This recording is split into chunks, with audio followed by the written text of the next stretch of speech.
Good morning and welcome to another episode of Business Daily, reaching you from the studios of Trust Television in Abuja, Nigeria's capital. I'm your host, Chiamaka Nwafo. Let's start off with our top stories.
Welcome back from those top stories of what's happening in the country, on the African continent, and equally on the global scene. And one of the stories there is the Nigerian Customs Service saying that it has collected 1.75 trillion naira in revenue in just the first quarter of 2025. That's for the first 3 months, January, February, and March of 2025. According to the Comptroller General Bashir Adeniyi, the revenue of the service exceeds its quarterly target by 106.5 billion naira, achieving 106.47% projection when compared to the 6.58 trillion naira target for 2025. So far, it's already done 1/6 of its plan. The proportional benchmark in quarter one stood at 1.65 trillion naira. He equally added that the outstanding performance represented a substantial 29.96% increase compared to 1.35 trillion naira in quarter one of 2024.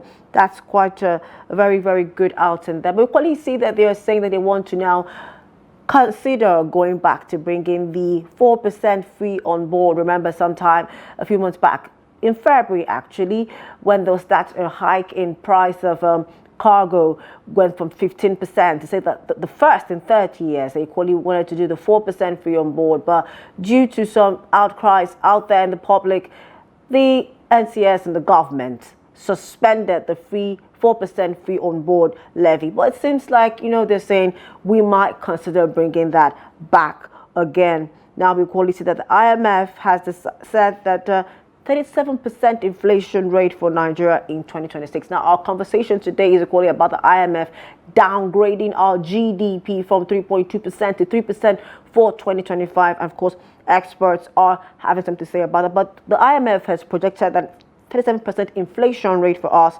in 2023. This is following the recent rebasing of the consumer price index by the National Bureau of Statistics. The inflation rate, although down by 33.2% rather in 2024, is expected to spike again to 37.0% in 2026. This forecast is contained in the April 2025 World Economic Outlook by the IMF, in case you want to see more on that information. Of course, for those of us who deal in crypto, what's happening there? We see that Bitcoin has surged past $93,000 as the US-China trade war eases, boosting investor confidence. It seems like the hurricane is abating, Trump's hurricane. And the cryptocurrency market is experiencing a bullish rally, with Bitcoin soaring above 93,000 naira, marking a significant upswing that has fueled enthusiasm among investors. The surge comes as geopolitical and monetary conditions shift, with investors increasingly turning towards risk assets, including cryptocurrencies. Now, one of the key drivers behind Bitcoin's momentum is growing optimism over the US-China trade relations, following signals from President Donald Trump and Treasury Secretary Scott Bessent that current tariffs may be unsustainable. I'm sure all that has happened, and it seems like now the hurricane is abating and going back, and the consequences are happening. But that's it for top stories. Let's go look at our prices, our crude oil prices. We can see that Brent crude is up at 1%, 59%, and that's $68.51. So the OPEC basket is up by 2.34%. That is $69.65. As I told you earlier, our conversation today is about the IMF downgrading our GDP growth from 3.2% in 2025 to 3%. When we come back from the break, we'll dive into the matter. Please just stay with us. Welcome back to Business Daily on Trust TV. And you can see that one of the stories there, one of the major highlights of the stories there, though we didn't take it earlier, was the pot of jollof rice story. And it says that it now costs 25,486 naira to cook a pot of jollof rice. It's up by 19% in 6 months. Let's look into that now. The cost of preparing one of Nigeria's most beloved dishes, jollof rice, has climbed steeply from 21,300 in September of 2024 to 25,486 486 naira in March of 2025. This is contained in the SBM Jollof Index Q4 2024 to Q1 2025, which tracks food inflation using the price of jollof rice as a widely consumed dish as a proxy for the cost of living in Nigeria. The index covers 13 markets across Nigeria and provides a relatable benchmark for assessing household food inflation.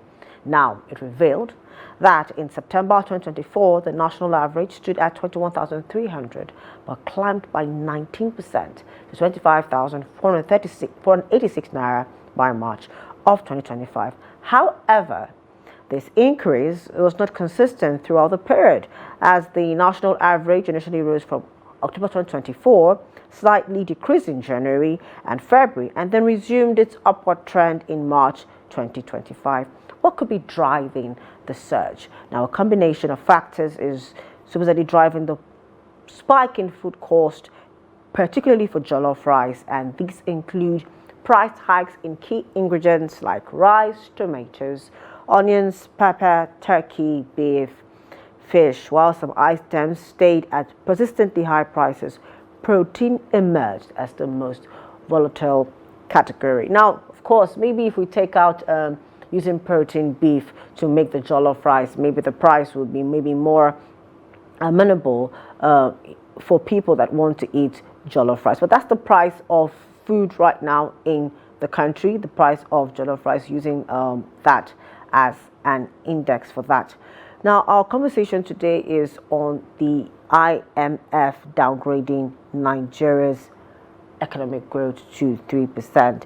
Now, the International Monetary Fund, IMF, has revised its projections for Nigeria's economic growth, lowering the expected GDP growth rate to 3.0% in 2026, down from an earlier estimate of 3.2% for 2025.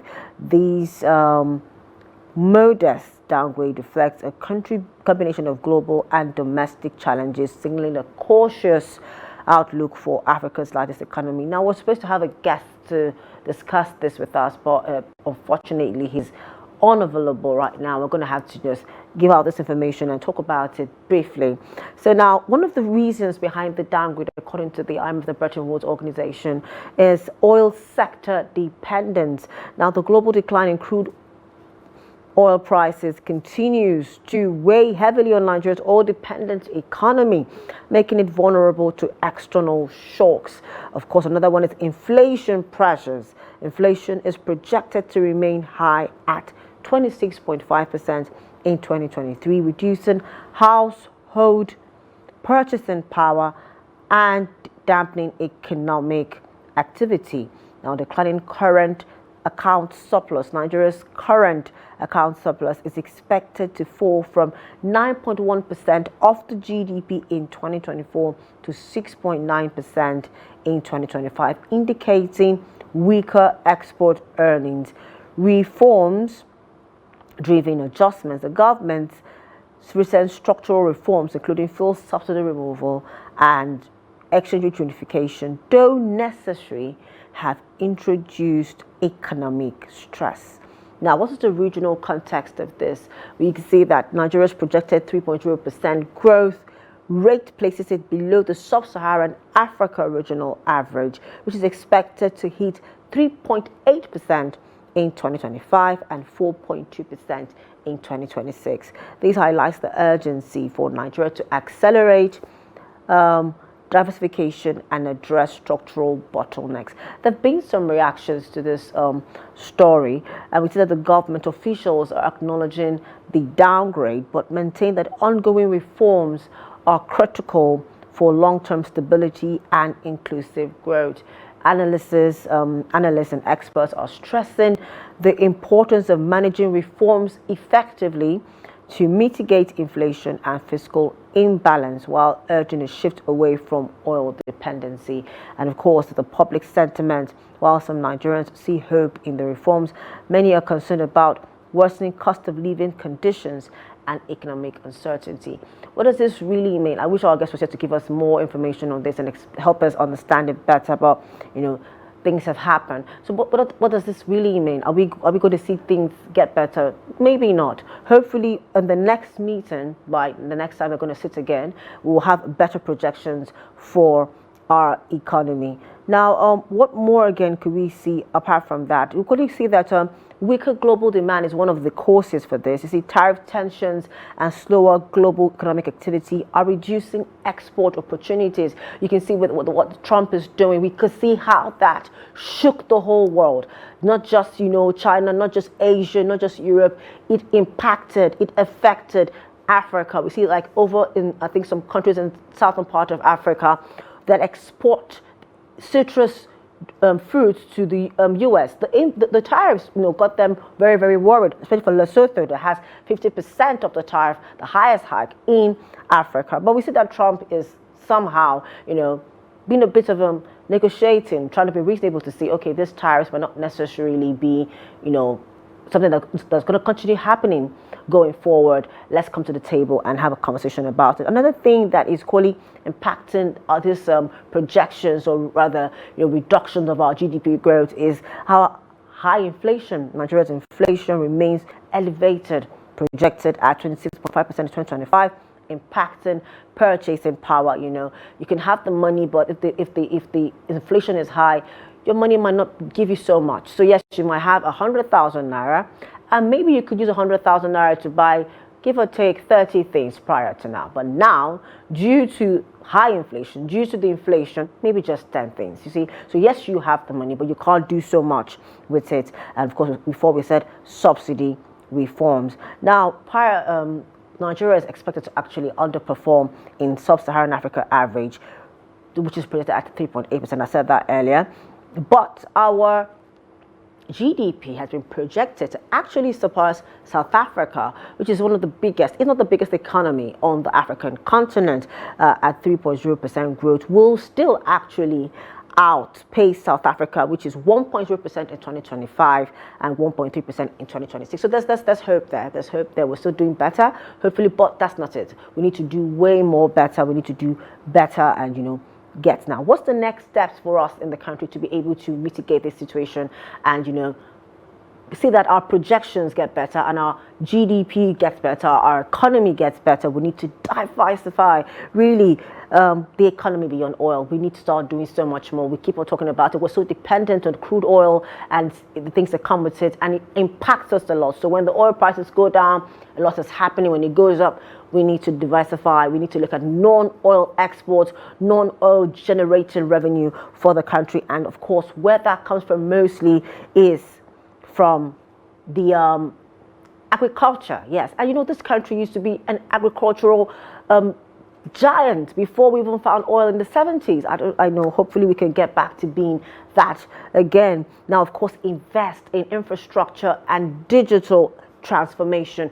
Going digital could equally help us, to do better and help our economy, and of course strengthen fiscal and monetary policies to control inflation. Hopefully when the MPC meets again, say in May, we will see what they will bring for us. Maybe this would have an impact on their meeting, and maybe the rates will be better. Let's see what happens when the MPC meets, and of course build institutional transparency to attract investment. If people feel like, well, if I come here, I'm not going to be able to do so much. There's so much red tape. There's so much, corruption happening. I can't go put my money in there.